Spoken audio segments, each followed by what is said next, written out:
Good morning, students. So, first of all, let me introduce myself to you.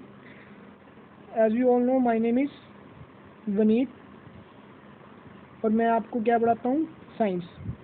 ठीक है बच्चों, तो आज हम करने जा रहे हैं, तो today we are going to do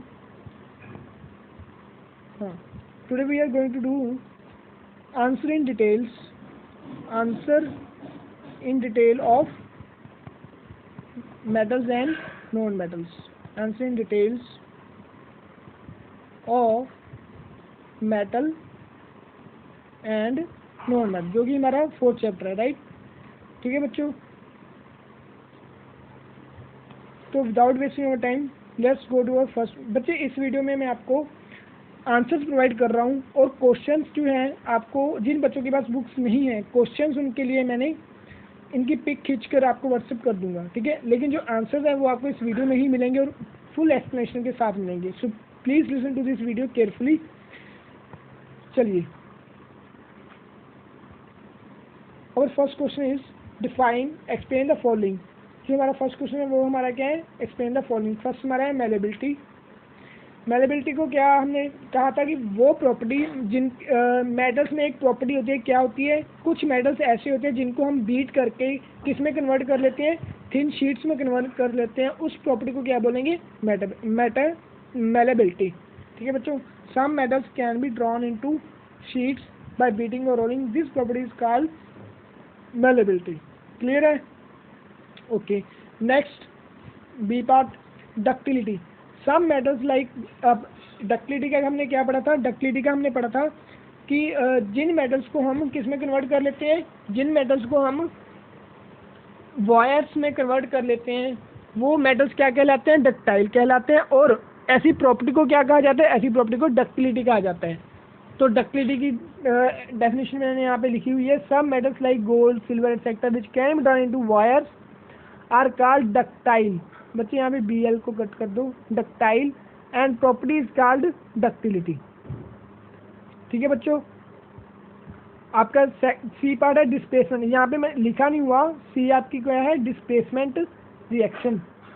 displacement reaction. तो यहाँ पे हमारे पास क्या है, मोर रिएक्टिव मैटर। क्या होता है डिस्प्लेसमेंट रिएक्शन, हमने ये भी पढ़ा हुआ है कि जब हाई रिएक्टिव, कोई ज़्यादा ताकतवर लड़का है, उसने क्या किया, किसी लो रिएक्टिव मतलब कि कमज़ोर को हटा दिया और उसकी जगह आप आ गया, वो उसे हम क्या बोलेंगे, डिस्प्लेसमेंट रिएक्शन। उसी तरह इसमें a more reactive metal can displace a less reactive metal from its salt solution, the reaction is termed as displacement reaction. ज़्यादा रिएक्टिव मेटल ने छोटे रिएक्टिव मेटल को हटा दिया और जो उस वक्त रिएक्शन हुई, उस रिएक्शन को क्या बोला जाएगा, डिस्प्लेसमेंट रिएक्शन। तो आप इसे सॉरी बच्चों, आप इसे नोट कर सकते हो। यही आंसर आप अपनी नोटबुक पे लिखोगी। नेक्स्ट जो हमारा क्वेश्चन है, कोरोजन। ये फर्स्ट का ही डी पार्ट है, कोरोजन। तो कोरोजन का हमने क्या लिखा था, डेफिनेशन। हमारे पास कोरोजन की डेफिनेशन थी कि chemical reaction between a metal, between a material. कौन सा मटेरियल, यूजुअली अ मेटल, ज़्यादातर वो कौन सा मटेरियल होता है, मेटल ही होता है, and it's environment is called corrosion. जो रिएक्शन आपकी मेटल के बीच में और उसके एनवायरनमेंट के बीच में, मेटल और एनवायरनमेंट, मेटल और एनवायरनमेंट के बीच में होती है, उस रिएक्शन को क्या बोला जाता है, कोरोजन। हम बोलते हैं जंग लगना या कोई भी रिएक्शन होनी, जंग लग जाना क्यों होता है, क्योंकि आयरन जो आपका मेटल है वो किसके साथ रिएक्ट करता है, मॉइस्चर। मॉइस्चर में क्या होता है, एयर और वाटर। ठीक है, मॉइस्चर होता है, एयर में क्या होता है, मॉइस्चर होता है, वो किससे रिएक्ट करता है, वाटर के साथ। ऐसी रिएक्शंस को हम क्या बोलते हैं, कोरोजन। बच्चे, आंसर नंबर 1 आपका कंप्लीट हो गया। इसके बाद है आपका आंसर नंबर 2। आपके question 2 what is your question number 2? Question number 2 क्या कहता है आपका कि how will you show with the help of an experiment that copper is more active than silver. Copper का सिंबल होता है बच्चे Cu। ध्यान रखना कॉपर का सिंबल क्या है? Cu।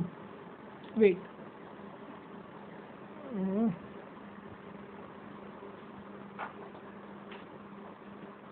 Wait,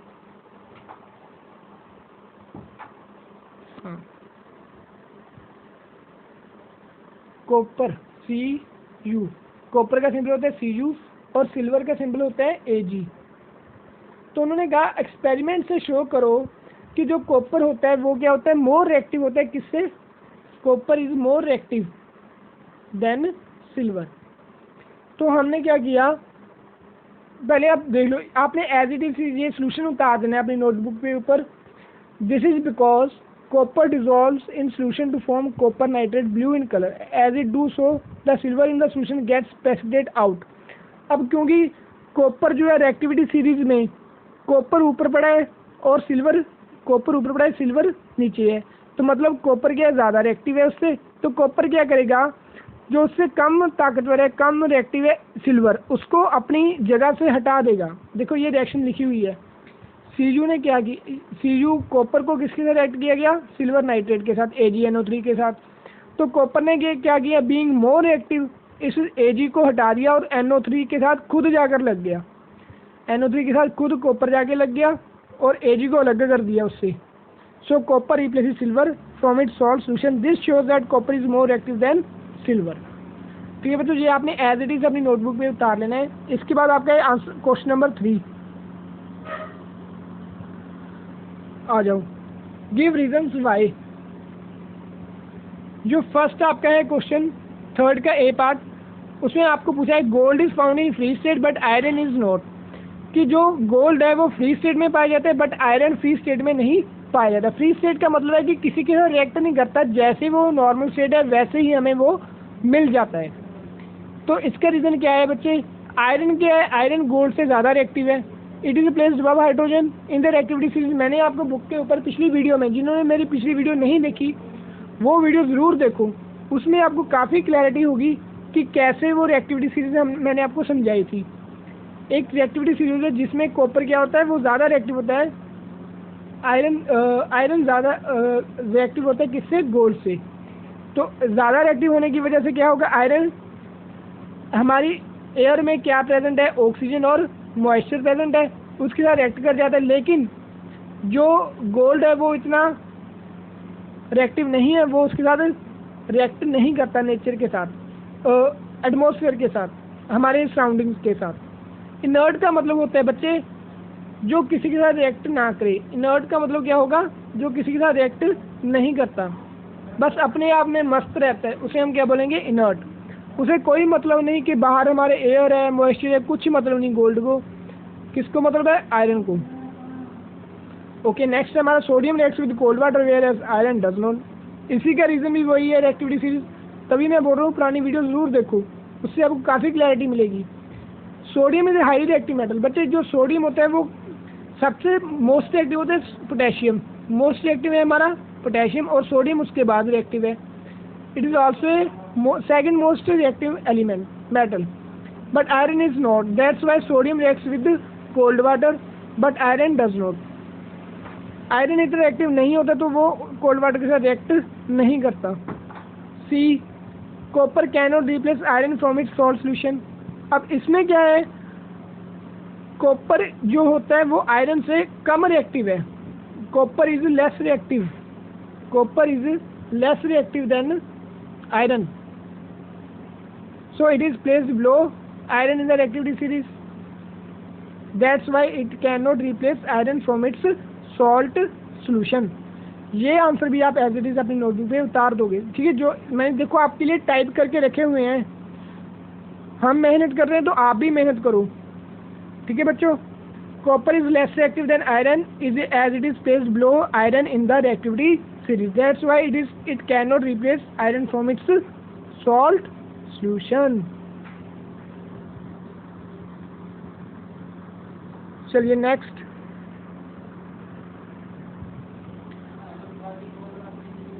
D, copper is use for making electric wires. बच्चे यहाँ पे जो फर्स्ट लेटर है हमारा बी, ये कैपिटल डाल लेना आप, ठीक है, बोथ। देखो अब कॉपर इलेक्ट्रिकल वायर्स के लिए यूज़ किया जाता है लेकिन सिल्वर नहीं यूज़ किया जाता है। इसका कारण क्या है? सबसे पहले बच्चे क्या होता है कि देखो copper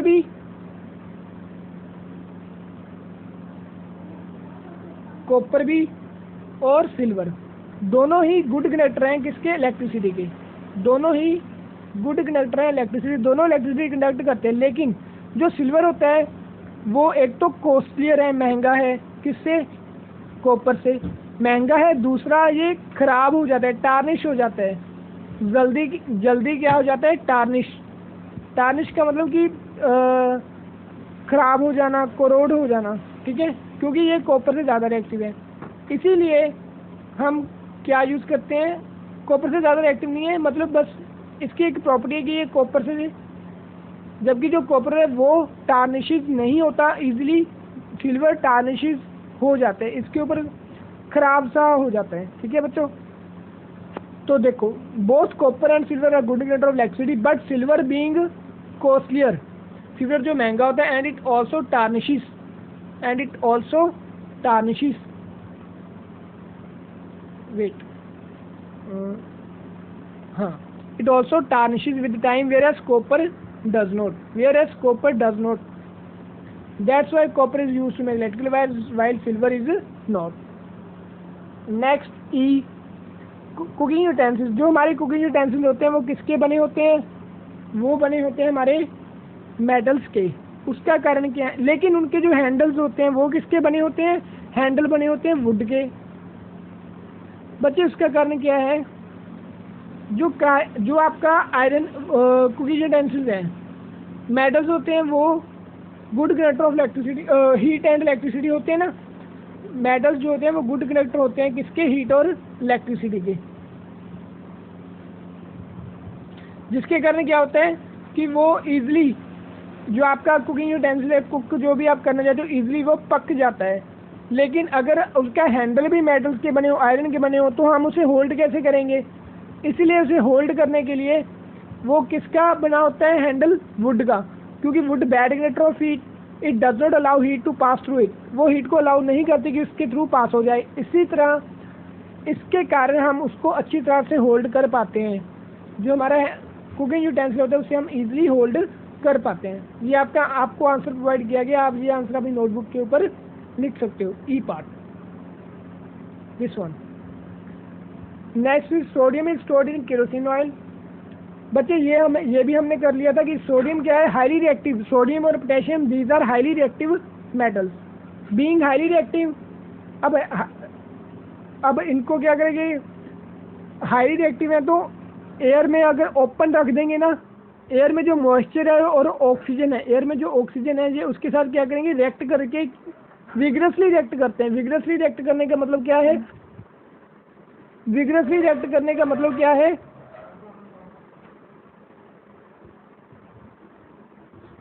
vigorously react with moisture when kept open in the air. vigorously का मतलब प्रचंड तौर पे। so to prevent its contact with air, sodium is stored in kerosene oil. ताकि ये एयर के कांटेक्ट में ना आए तो सोडियम किसके अंदर स्टोर किया जाता है? केरोसिन ऑयल के अंदर। इससे क्या होगा? मान लो ये केरोसिन ऑयल है ना, इसका यहाँ पे मैंने एक स्टोरी है सोडियम, यहाँ पे हमारे पास क्या है? ऊपर एयर, बस इर्द गिर्द क्या है? हमारी एयर। सोडियम हमारा यहाँ पे पड़ा है, ऊपर हमारे ये आसपास में क्या है? हमारा केरोसिन। मान लो ये मेरा क्या है? केरोसिन, और ये अंदर ब्लू कलर में मेरा है सोडियम, बाहर मेरी है एयर। इससे क्या होगा? जो सोडियम है वो एयर के कांटेक्ट में आने से बच गया, तो एयर से कांटेक्ट में नहीं आएगा तो रिएक्शन नहीं होगी, रिएक्शन नहीं होगी तो वो रिएक्ट नहीं करेगा और ब्लास्ट नहीं होगा। क्योंकि अगर हम इसको पानी में डाल दें ना सोडियम को, वो आग catches fire, it catches fire, easily आग को पकड़ लेता है। तो वो एक्सीडेंट बचाने के लिए हम सोडियम को किस में कवर करते हैं? केरोसिन ऑयल के अंदर। ताकि वो एयर के कॉन्टैक्ट में ना आए। नेक्स्ट हमारा G, white phosphorus is stored under water. Why? अब वाइट फॉस्फोरस की एक अलग ही प्रॉपर्टी है। क्या प्रॉपर्टी है इसकी? कि जो वाइट फॉस्फोरस होता है it Burns in the air. ये किसके साथ रिएक्ट कर जाता है? एयर के साथ रिएक्ट कर जाता है, ऑक्सीजन के साथ एट ऑर्डिनरी टेम्परेचर। इसी तरह ताकि ये एयर के कॉन्टैक्ट में ना आए, इसे किसके अंदर स्टोर किया जाता है? वाटर के अंदर स्टोर किया जाता है। तो बच्चों ये थे आपके question answers of chapter number 4, जो कि आपका है मेटल्स एंड नॉन मेटल्स का। आई होप आपको वीडियो पसंद आई होगी। So please do like, share and subscribe this channel if you like the video. Thank you for listening to the video and have questions.